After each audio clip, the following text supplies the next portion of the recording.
Another day, another day. Finally back from Philadelphia. If you haven't seen that video, you should check it out because that was a really fun travel vlog. Didn't talk about a lot, but see a lot of cool things in there.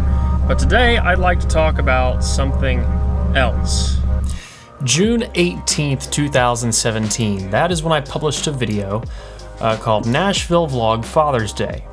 And a couple days ago, I published a video called Philly Travel Vlog featuring Z reviews. Now these were just a few months over 2 years apart, but both videos I shot with the same camera, the same lens, the same, just everything was the same. The only thing that had really changed is my experience with the equipment and just the amount of time I spent learning how to shoot in log and properly grade footage and how to frame things and how to pace my story and edit to a beat and put a track in and just everything across the board. And one of the points I kind of want to make here is the old, you don't need a new camera, you just need to learn to use it. But seriously, look at this and tell me this isn't crazy. So this video, I mean, it's not the worst thing I've ever done, but it's not very good. This is when I first started shooting S-Log. I had no idea how to color grade. A lot of the shots are extremely shaky. They're poorly timed. I cut to the camera way before I have it on me. I'm just spinning it around and shaking it all over the place.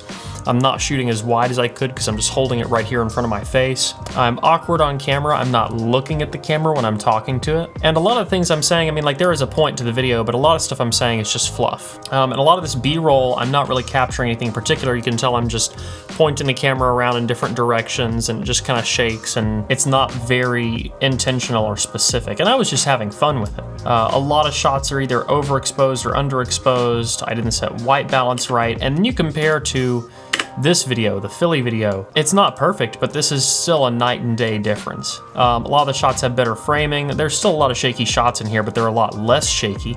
The colors, I feel like, the colors in the exposure is a lot more just spot on all across the board. And that's because I actually knew how to shoot my camera. Instead of just flipping it into auto and shooting like that, I actually knew, okay, you know, I need to set my, my aperture low, and I'm putting a variable ND filter on it to try and darken it up, but still keep that shallow depth of field. Try and frame things in certain ways and catch things that are interesting. Look at the lens when I'm actually talking to it, which is a good thing. Put a microphone on top of the camera, which definitely helps. Shoot on a handle, that way I can actually get the camera and lens farther away from my body. Making use of the camera's other features like 120 FPS and slow motion, really taking much better advantage of the S-Log shooting capabilities, especially indoors and when there's a lot of people. Some of this footage is still dark, some of it's still grainy, and I still have a lot to learn about when it comes to grading S-Log and shooting with my camera. And there are definitely things I want to do, like get more stabilized lenses, and I have a gimbal that I should learn how to use better. But all the time, I find myself going through and looking at cameras online thinking, God, I need a flip out screen. God, I need 10-bit. God, I need, a lens that does this or a filter that does that. And those things do help, little things like the variable ND filter. That's like a $20 purchase I made between then and now. Those aren't going to change my ability to work with the cameras, and if I get a new camera, I'm just gonna have to start learning it all over from the beginning. And I'm sure the things I learned with this one would certainly help, but the truth is that your ability with a camera is a lot more important than what the camera itself is capable of. Now, don't get me wrong, I will preach all day long the importance of shooting in S-Log like this, and then color grading in post, versus just shooting straight off camera, which I don't think ever looks nearly as good. Let's see an example of that. Yeah, I don't like that nearly as much. See, like this, I can save my highlight detail and my shadow detail and really choose where to push things. And like I said, learning how to frame, learning how to use focal lengths and lenses and filters and take advantage of all the camera's features that I really didn't know how to use before. I mean, I've shot some crazy gigs on this little camera, and I've gotten more of this little camera. I have several of the same little camera body I use for almost everything because I can color match them all. I can just match all the settings perfectly, use similar lenses that I'm familiar with, and just do all my gigs like that. Now, don't get me wrong. I am going to upgrade cameras one day, if a camera that had all the features I wanted really existed, because so far they don't. Somebody sent me a text message and I just completely lost my train of thought. They were talking about the Philly video. Vlogs are fun. I'm gonna make more vlogs. What was I talking about? Cameras.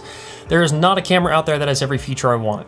I want a flip out screen so I can see myself. I want good internal stabilization. I would like good autofocus. and good 4K 10-bit. Can't seem to find all those things. I mean, I guess there's the EOS R, but that has only lens stabilization, and if you do 4K, it shoots cropped. There's the A6600, but it does not shoot 10-bit internally, and the stabilization is really lackluster.